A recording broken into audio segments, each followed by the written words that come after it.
So an example from my own life where this idea of dharmically intervening versus adharmically just interfering came up for me. Well, it's sort of an outgrowth of many years of traveling with my father. He and I started taking these extended hiking trips because it was a nice way to spend time together as I was leaving the house.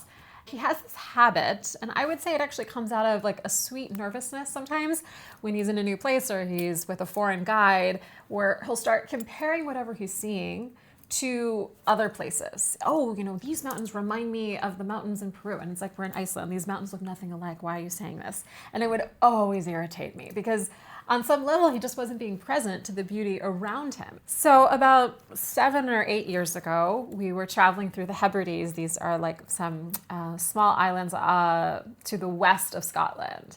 And we had a lovely guide who was driving us around on these like really complicated mountainy roads to get to all these obscure hikes and walks. And I'm in the back one day of the car, sort of asleep, and I hear my father in the front talking to this guy. He was going on about some other trip we've been on and how it was so great how they coordinated the travel this way and that way. And he was sort of implicating a comparison to what we were doing, which is driving, which really to get around those islands, you can only drive. There is no other way to get around. And I was getting so annoyed in the back. Like, it comes across as so ungrateful.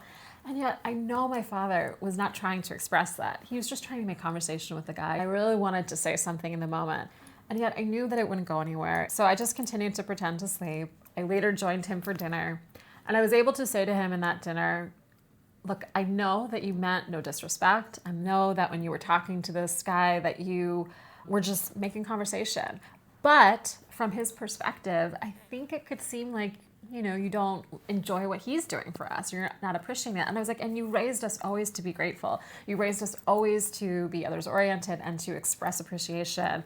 And he actually immediately heard that and said, oh yeah, that's not at all what I meant. I'll apologize tomorrow. I'll let him know how much I appreciate, all that he's doing for us. And it was, really a credit to my father, to his humility, to be able to take that correction and realize, oh, of course, it could seem that way. That wasn't my intention. And he absolutely did the next day.